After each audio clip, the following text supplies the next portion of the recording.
I used to love anniversaries, the small rituals, the shared glances, the familiar silence that said, "We made it another year." This one felt different the moment I saw the box. It was wrapped in silver paper, neat, deliberate. He placed it on the dining table between the kids' plates, right before dinner. I thought he was being sentimental. I thought, God, he remembered. Turns out he remembered everything. He stood calmly, slid the lid off the box, and pulled out 3 envelopes, one for each of our kids. Then came the photos, then the papers, then the final twist of the knife. He turned to the kids and said, "These are your real fathers. Numbers included. Questions? Ask your mom." And he left. No yelling, no tears, no slamming doors. Just the truth, weaponized. I used to think we were a good team. Sure, we had our fights, who doesn't? But there was laughter too. Shared coffee at 6 a.m., inside jokes. Nights we held each other like the world was ending. I trusted him, fully, deeply, blindly. But trust is a quiet thing. You don't hear it shatter until it's already gone. The first time he asked me if our youngest looked like the gardener, I laughed. He didn't. But my laugh didn't reach my eyes, and he noticed. That was 2 years ago.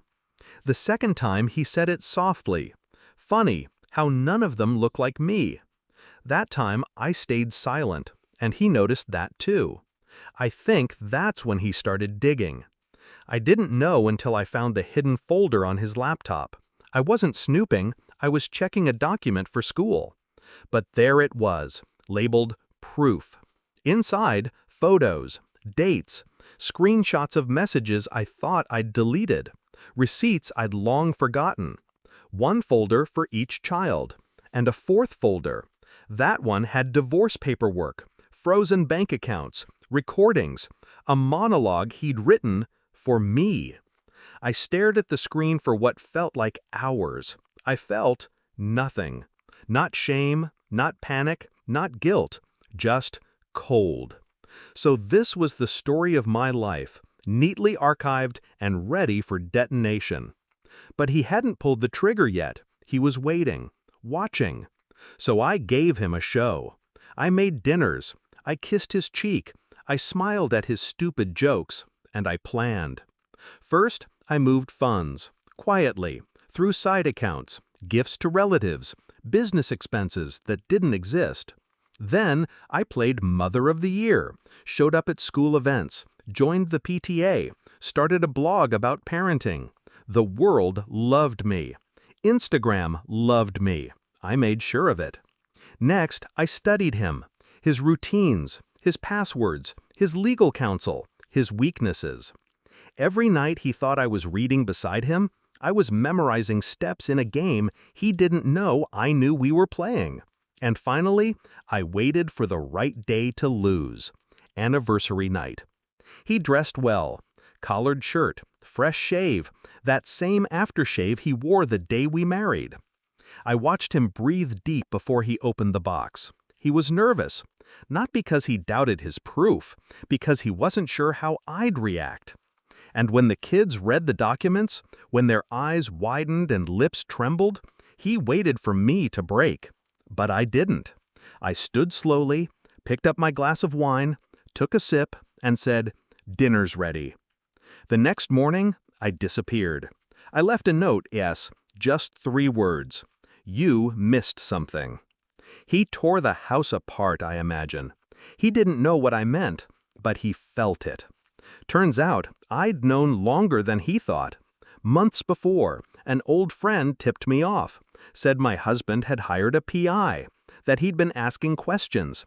So I made sure he found what he was looking for. I left a trail, a curated story, edited truth. I gave him just enough rope to hang me, while I quietly built a scaffold under his feet. 1 week later, he was served. A lawsuit from the real fathers, defamation and privacy violations. Another from me for emotional abuse, coercive control, and fraudulent surveillance. My lawyer? His ex-fiancée. Turns out, Revenge has a way of finding allies. Then came the audit. The frozen assets he thought were mine? Turned out they were his, linked to an investment account I'd set up years ago under his name, funded with his bonuses he never tracked. Tax fraud, they said. Oops. The court date arrived. I didn't dress to impress. I dressed to bury. Black suit, no makeup, no expression. He tried to speak. I didn't let him. The judge listened. The crowd whispered. My children sat behind me. Oldest one didn't even look at him. When the ruling came, he lost everything. House, custody, reputation, and me? I walked out of the courtroom, lit a cigarette for the first time in years, and smiled. I'm not proud of who I became, but I'm proud I didn't stay the woman he thought I was.